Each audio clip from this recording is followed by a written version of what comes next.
ha dicho sobre España a lo largo de los siglos es casi totalmente falso. Y casi totalmente falso porque la verdad histórica, por lo menos la que yo les voy a presentar a ustedes, señala la maledicencia inclusive de las grandes potencias rivales de España para apoderarse del imperio, envenenar las mentes de los colonos de América y finalmente desembocar en la independencia. Es decir, España perdió la batalla de la propaganda. ¿Cómo fue posible conquistar tan inmensos territorios con tan pocos hombres? Pero antes de pasar a eso, quiero hacer énfasis en las dos columnas que ustedes ven allí. Dicen plus ultra. Antes de la conquista de América, se creía que el Cabo Finisterre de España, hasta ahí llegaba la tierra. Y los españoles en sus escudos ponían non plus ultra. No hay más allá. Este es el fin de la tierra. Cuando se descubre América, cambian sus símbolos con plus ultra. Hay más allá. Pero además esas dos columnas tienen una simbología adicional. Y es que si ustedes las juntan y envuelven las dos columnas con una S de esos dos leyendas, con esas dos leyendas y una S, es el signo pesos. Pero es también el signo del dólar, porque el dólar, quiero que ustedes sepan, era una moneda española. Inglaterra tuvo como política siempre el equilibrio del poder, con independencia de quién tuviera la razón en algún conflicto.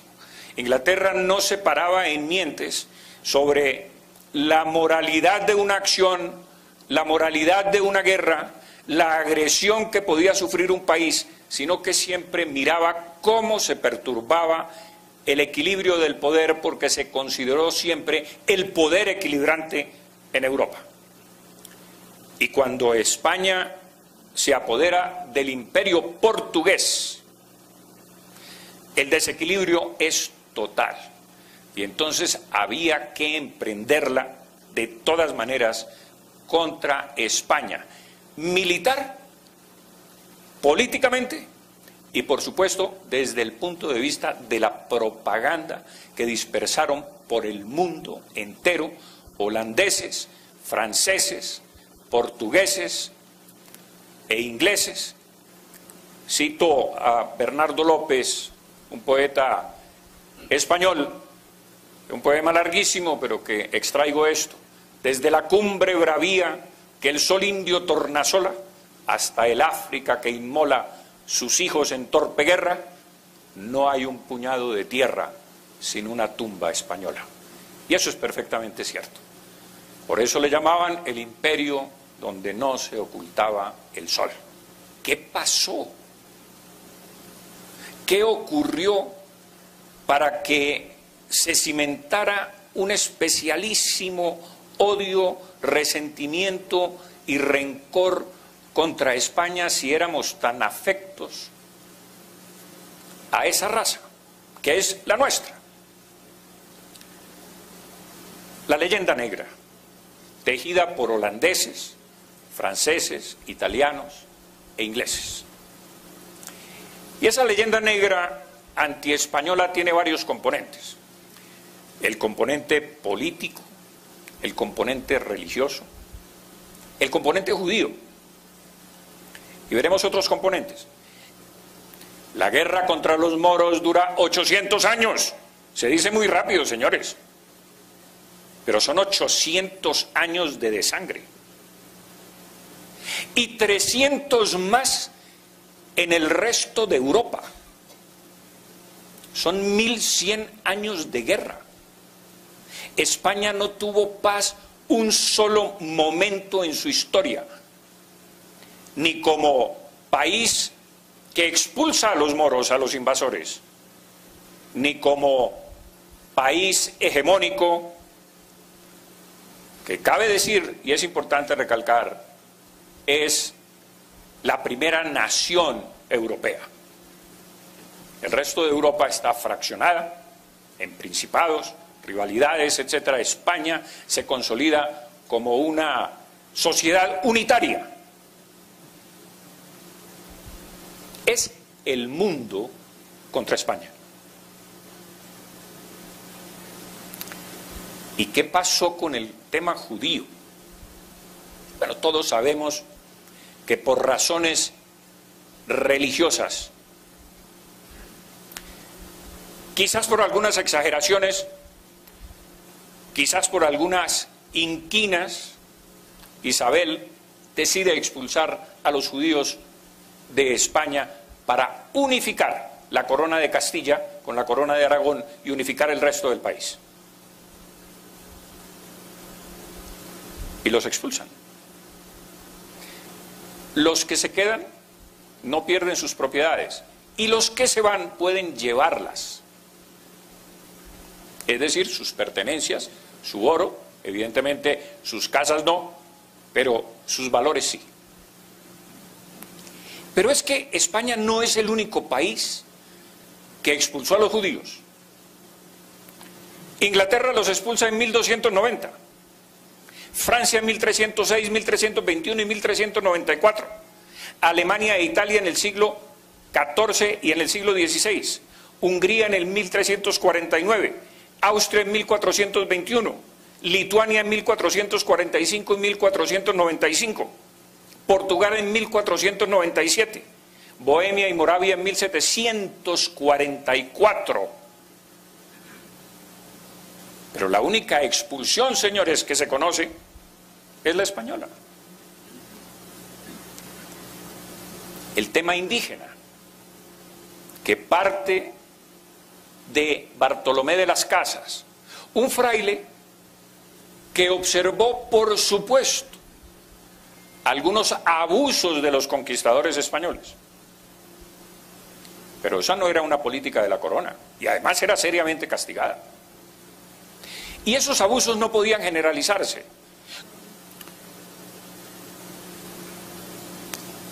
Y se propaga la especie de que los españoles mataron 20 millones de indígenas. En primer lugar, en América no había, nunca hubo 20 millones de indígenas. Jamás, según los censos. Nunca.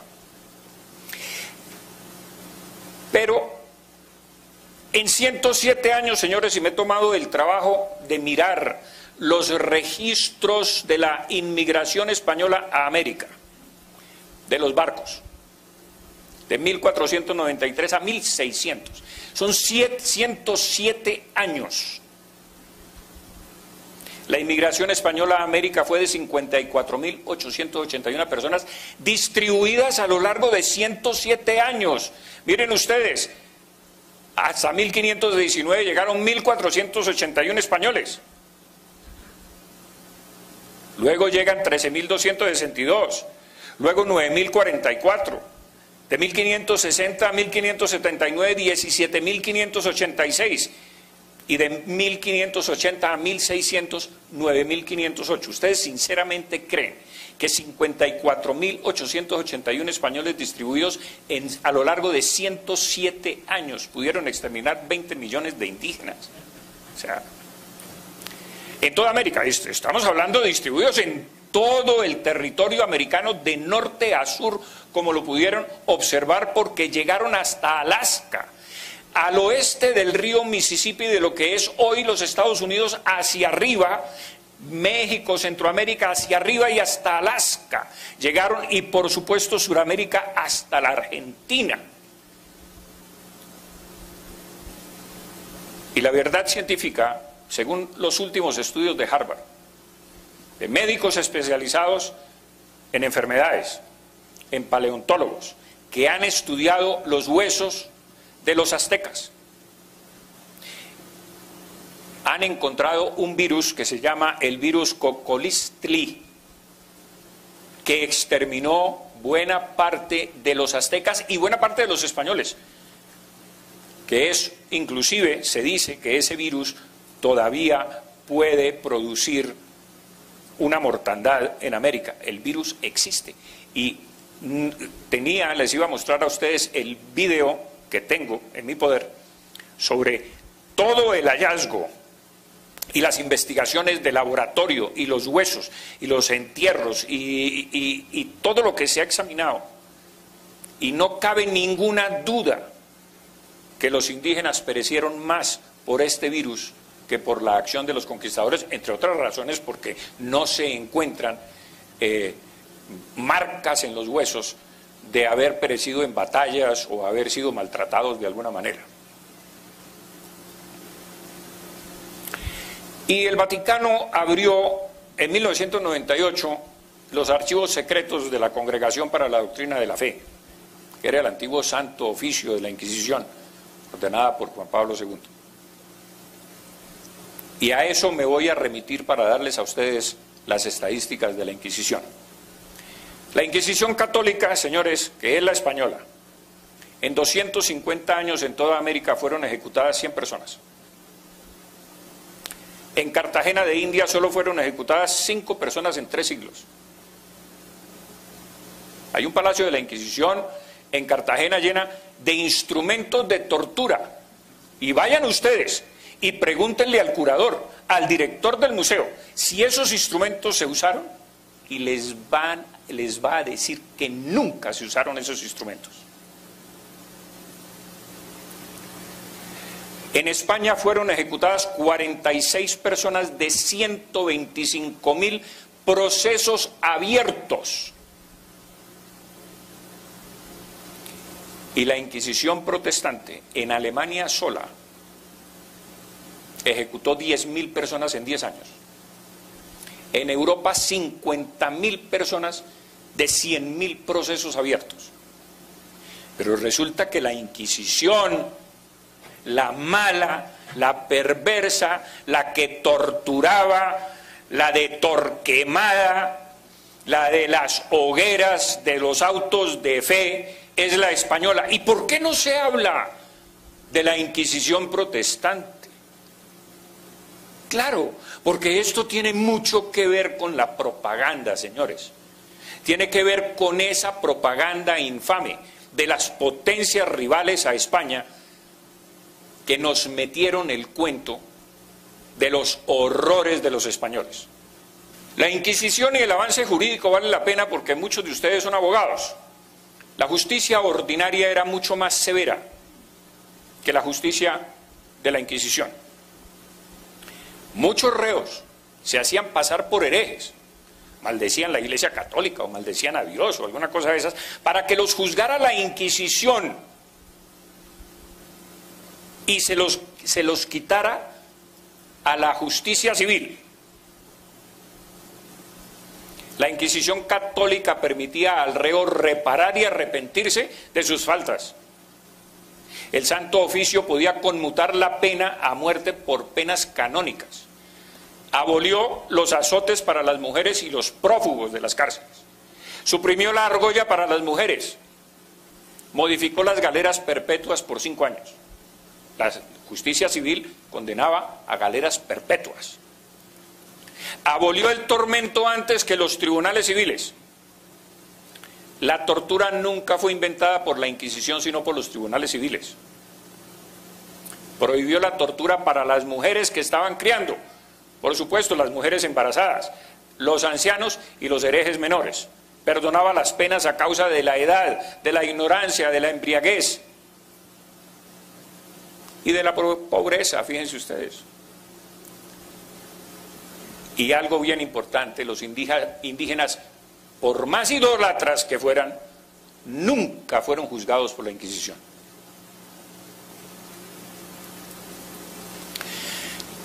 Y el oscurantismo español, la persecución a la libertad de prensa, la libertad de imprimir el pensamiento de un escritor. Nunca ningún español dramaturgo o escritor fue perseguido por sus escritos. Nunca. Pero miremos la furia judicial francesa. Fueron perseguidos Molière, Villon, Rabelais, Dubélé, Voltaire, Victor Hugo, Verlaine, Rimbaud, Chateaubriand, Branger, Jules Vallée, Émile Zola, Romain Rolland, Léon Duret, André Chenier murió en el patíbulo, Baudelaire fue acosado y condenado, Calvino solamente pudo escribir en Ginebra cuando se voló de Francia, Corneille fue perseguido por ultraje a las buenas costumbres. Pero la civilización, la ciencia y la cultura.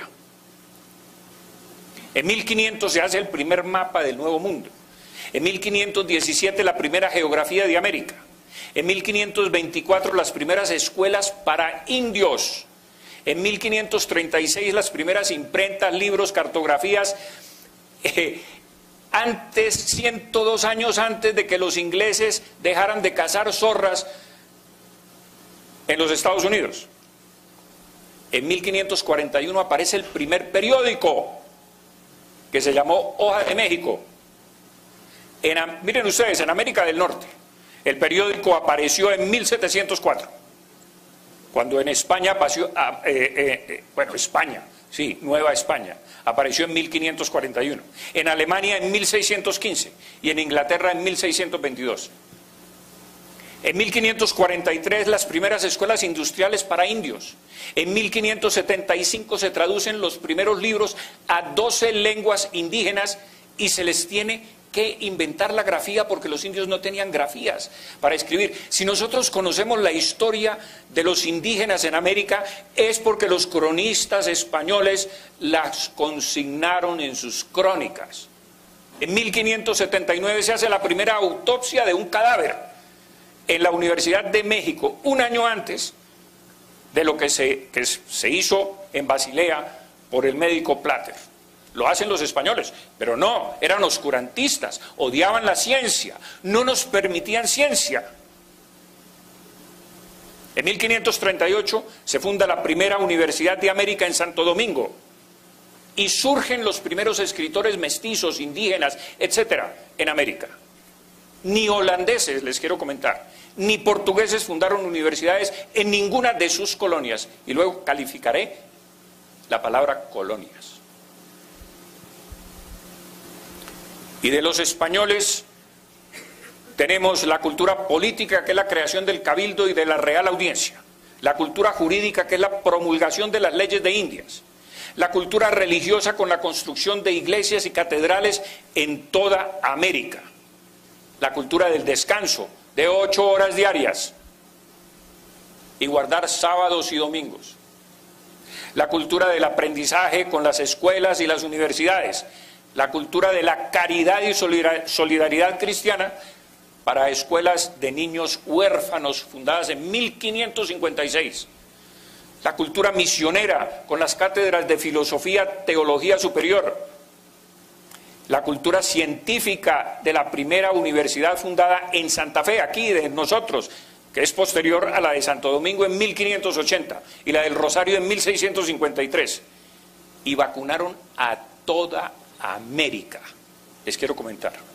Entró por Cartagena y de aquí se expandió al resto del continente la vacuna. Ah, no, pero es que los españoles eran oscurantistas y no permitían la ciencia ni la cultura. La trajo, entre otras cosas, del virrey Amari Borbón. Derecho de gentes. El codicilo de Isabel la Católica antes de morir es un poco más largo que esto, pero la parte esencial está aquí.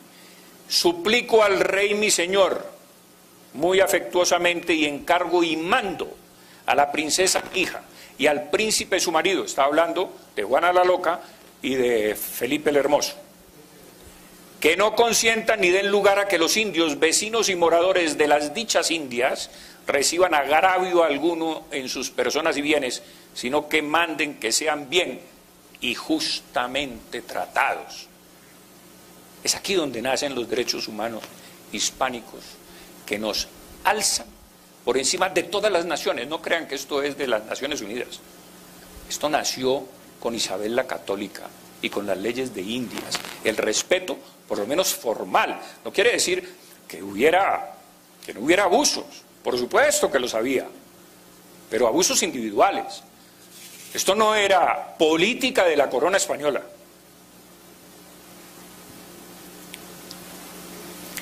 Y hay algo absolutamente sorprendente cuando uno se interna en la historia de las conquistas y encuentra que por primera vez en toda la historia, y me gustaría que alguno de ustedes dijera, no, yo conozco otra historia. Hubo otro país que hizo esto. La conquista de América se detiene 6 años, de 1550 a 1556, por orden del emperador Carlos I, para discutir si era lícito que los españoles conquistaran América. Es la primera vez que una potencia se allana a observar el derecho moral. Se detiene la conquista, ¿por qué? Se detiene por la gran controversia que surge entre Bartolomé de las Casas, que se enfrenta con Ginés de Sepúlveda para discutir este tema, y por eso se para la conquista, se detiene la conquista.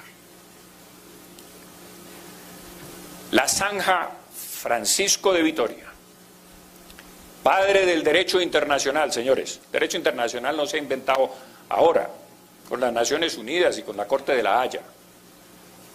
Francisco de Vitoria sostiene que el orden natural se basa en la libre circulación de las personas. El mar es libre. Los indios tienen los mismos derechos que los demás hombres. Y convertirlos a la fe es un derecho tanto de españoles como de indios, por igualdad de derechos. Nunca antes un pueblo se había preguntado dónde acababan los derechos propios y dónde empezaban los derechos de los demás. Nunca antes el poder se había sometido a la filosofía moral. Nunca antes los territorios conquistados se habían incorporado de pleno derecho al poder conquistador. Es decir, en América no hubo colonias en el sentido francés, holandés o inglés.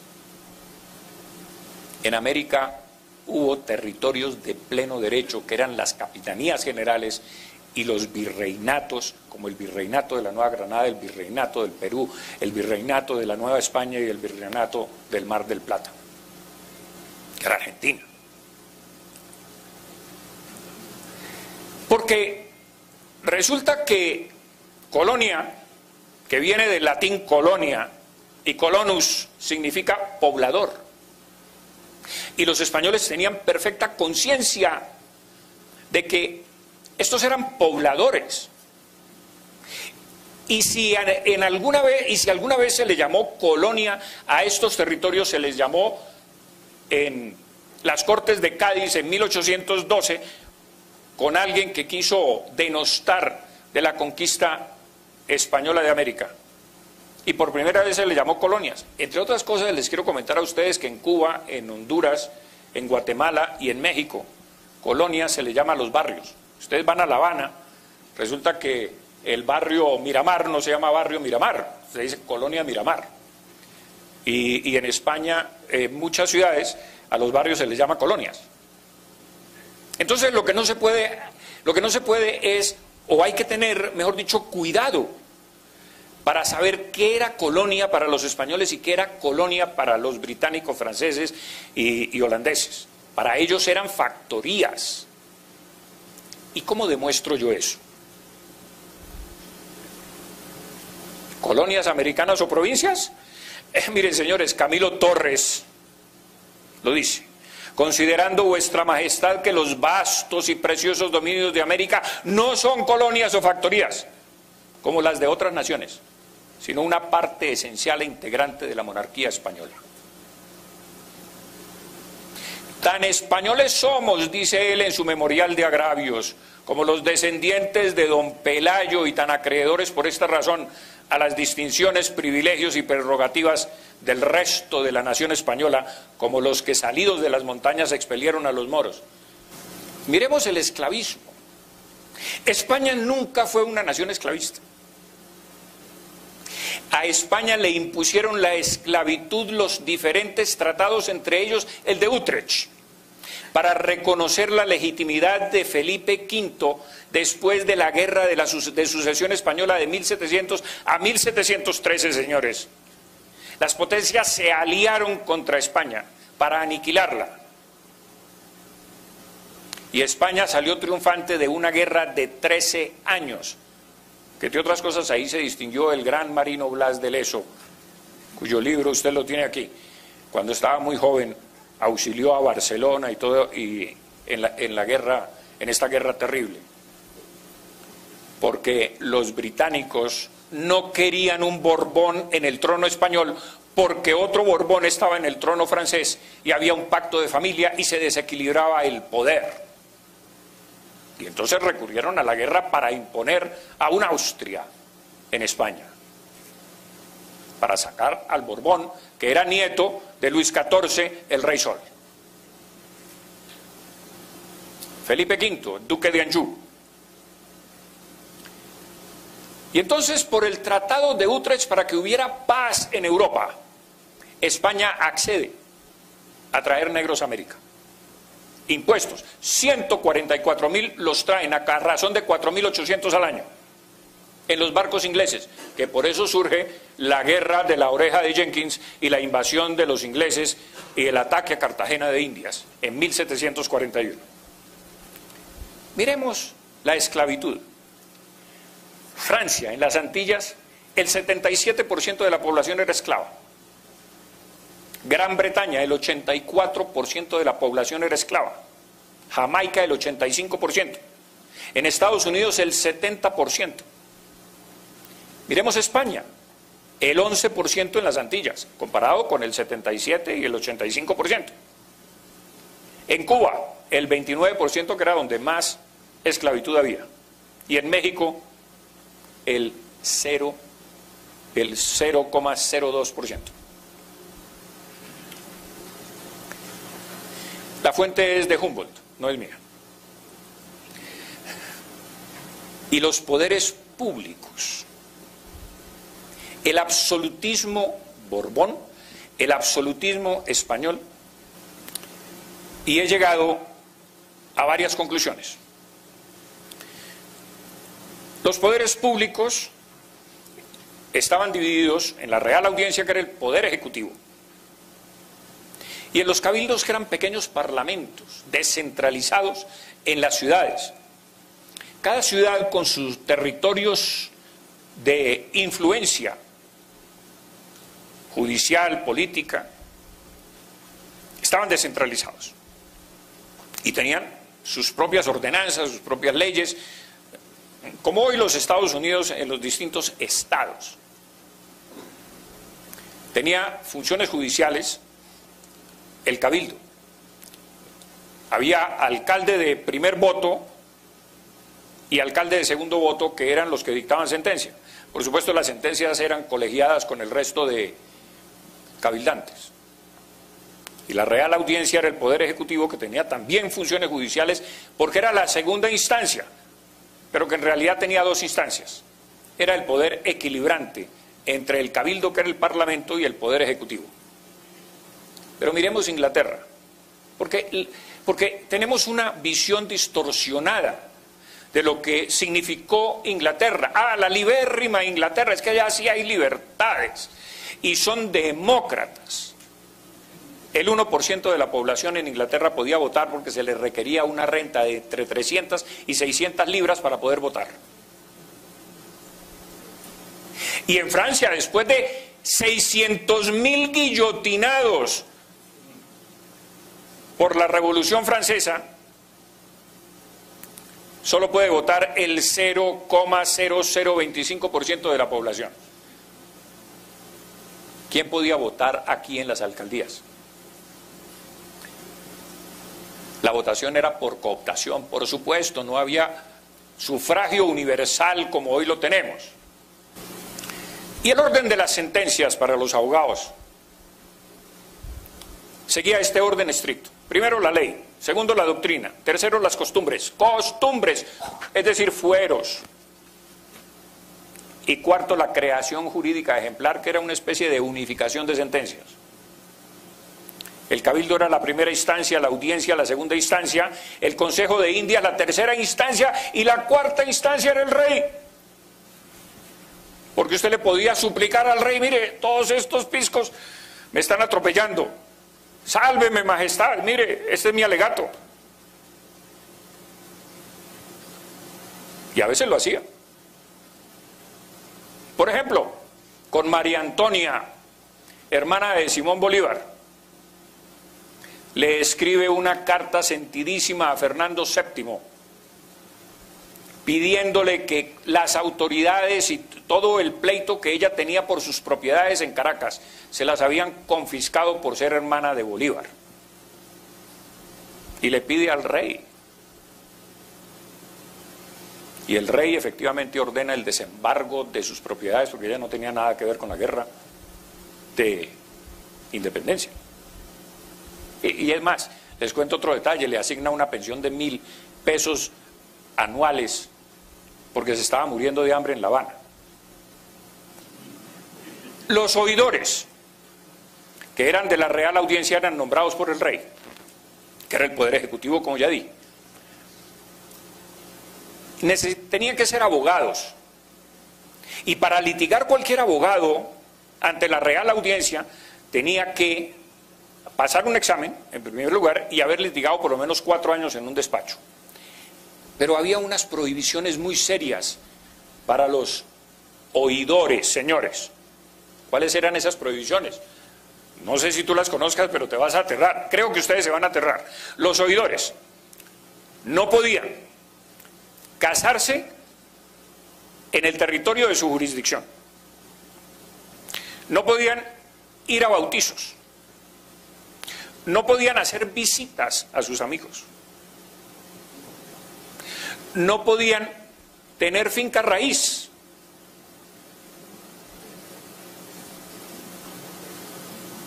Para que no se fueran a contaminar de pronto por familiaridad, por matrimonio, por amistades, por esto. Estaba absolutamente prohibido. Y miremos la discriminación política, porque es muy importante. El doctor López habló de eso en su intervención, magnífica intervención, pero vale la pena ver si realmente los criollos estamos tan discriminados. El memorial de agravios, es que no nos dan los cargos. En Cuba, 48 condes, 51 marqueses, un duque y 4 otros títulos nobiliarios. En México, 48 condes, 52 marqueses, 2 duques y 0 otros. Perú, 52 condes, 65 marqueses. En América, 401 títulos. Miremos la riqueza. Sistema laboral indígena. Los españoles decían, los indígenas solo pueden prestar el 20% de la mano de obra a las haciendas de los españoles, para mantener ¿qué?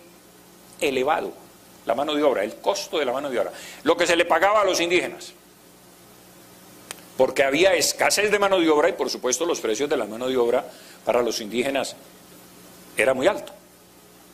Les quiero comentar lo siguiente, ese sistema, el primer decreto de la República, emanado de la mano de Miguel de Pombo, les quita este privilegio. Sacan las tierras de los indígenas a remate porque ya eran iguales al resto de los habitantes, ya eran, la República había alcanzado la igualdad, ya no podían tener privilegios, ni tierras, ni resguardos, esos eran privilegios. Ya tenían que ser como nosotros, y sus tierras salieron a remate y por supuesto fueron rematadas y compradas por las oligarquías locales. Primer decreto de la República. Los impuestos que había, muy altos, es que eran exagerados, ¡qué horror! La alcabala era entre el 2 y el 6% en América. Hoy tenemos el 16% de IVA, ¿no?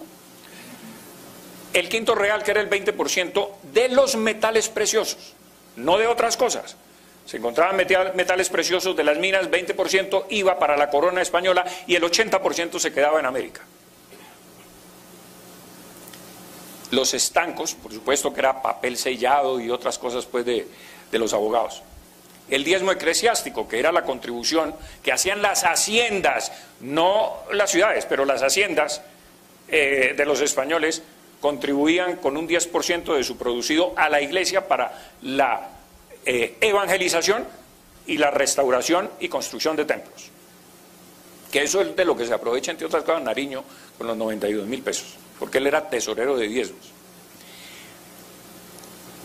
Esto es bien importante porque por primera vez se impone para sostener la guerra de 1781 contra los ingleses en los Estados Unidos, en la independencia de los Estados Unidos. Es España, señores, la que derrota a los ingleses en 7 batallas, cuando George Washington había perdido 6 batallas y el Congreso de los Estados Unidos lo iba a destituir por mal general. Bernardo de Galvez le gana a los ingleses en 7 batallas, le conquista Pensacola, les abre un segundo frente en la Florida, reconquista la Florida para España, y Inglaterra se rinde ante George Washington con la sangre y el dinero español, porque Cuba aportó 1.500.000 pesos para sostener la armada francesa que bloqueara la ciudad o el puerto de Yorktown, donde se rinden los ingleses.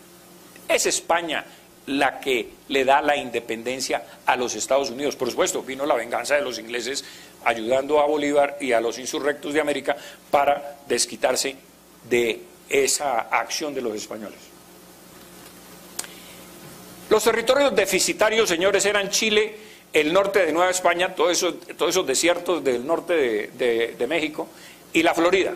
Recibían situados fiscales de Cuba, de la Nueva Granada. Nosotros sosteníamos a Chile, Río de la Plata y Nueva España, porque resulta que los españoles tenían el mismo situado fiscal que hoy tenemos nosotros. Bogotá recoge todos los impuestos de todo el territorio colombiano y luego los reparte a las poblaciones más pobres, las reparte. Era el mismo sistema que había en España en estos territorios. ¿Qué dicen los ingleses de América? Es que es muy importante. En 1802 dicen, por supuesto, antes de la insurrección, la riqueza real, sólida, sustancial, productiva de la América española está sobre el haz de la tierra, que es donde los británicos la cosecharán.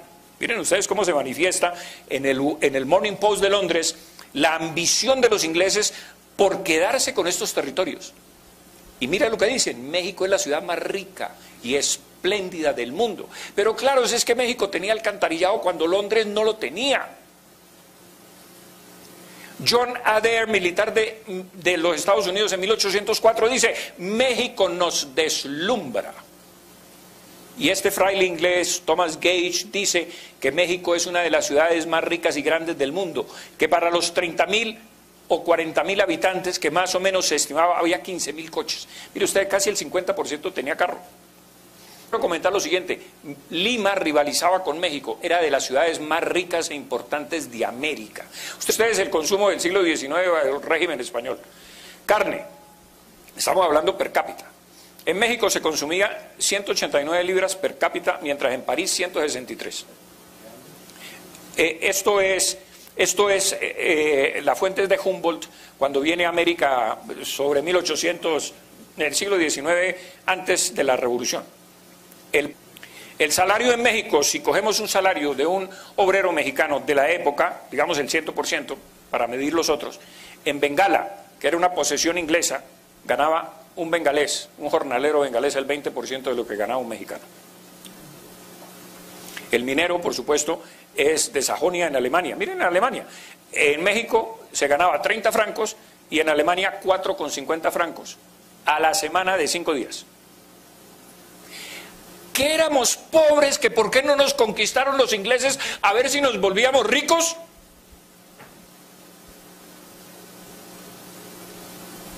No, no éramos pobres. Y la prueba, entre otras cosas, de que no éramos pobres es que los ingleses asaltaban todas las costas nuestras en busca de riquezas y asaltaron a Cartagena varias veces. Los piratas. Y los piratas venían a buscar pobreza y a llevarse unos cuantos cacharros de Cartagena. No, no. O sea, yo creo que con un poquito de imaginación y centrarnos un poquito en lo que realmente significó América, nos destruye todas esas manoseadas teorías que nos han metido desde los colegios.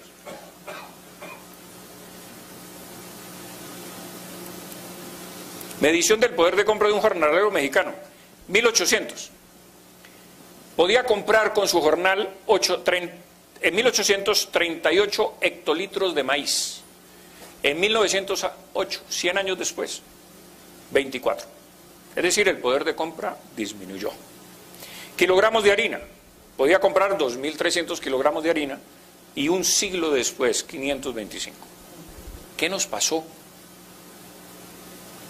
¿Qué nos pasó? Que nos atrasamos.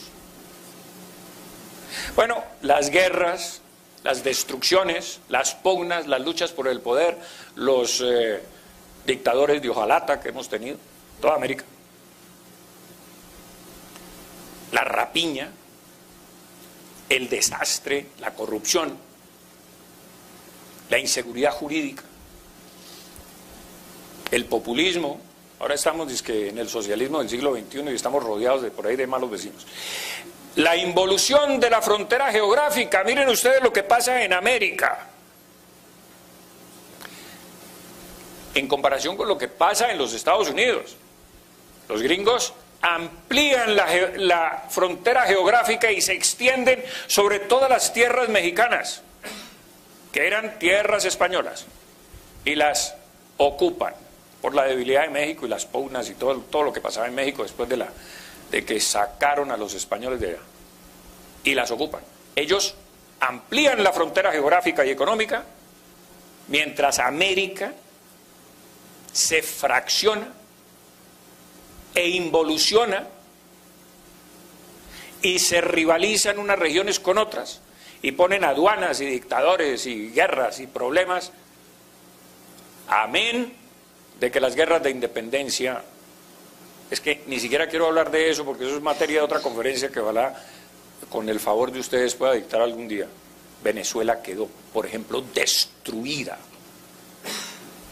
absolutamente arrasada quedó Venezuela. Los empresarios huyeron, se tiraban al mar, hacían lo que fuera, sacando lo poco que tenían y huyendo del horror de Venezuela. Del horror. Y no quiero comentarles a ustedes porque al no profundizar sobre el tema van a creer que es que yo soy un antibolivariano o un antiindependentista o un anti lo que ustedes quieran, pero los hechos concretos es que Bolívar causaba horror. En Venezuela, en Cartagena los recibieron a tiros y no lo dejaron entrar. Aquí los recibieron a tiros en Bogotá y saqueó la ciudad y ordenó violar mujeres durante 48 horas a sus 2.000 tropas venezolanas. Es histórico.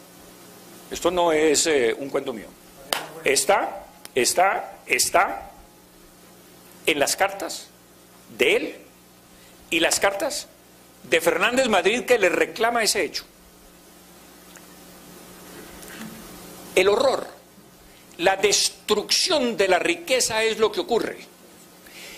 Él mismo lo reconoce. Hemos destruido absolutamente todo, dice él. Y les voy a citar a ustedes, por último, la frase, quiero cerrar esta conferencia con la frase suya. Conciudadanos, me ruborizo al decirlo. La independencia es el único bien que hemos adquirido a costa de todos los demás.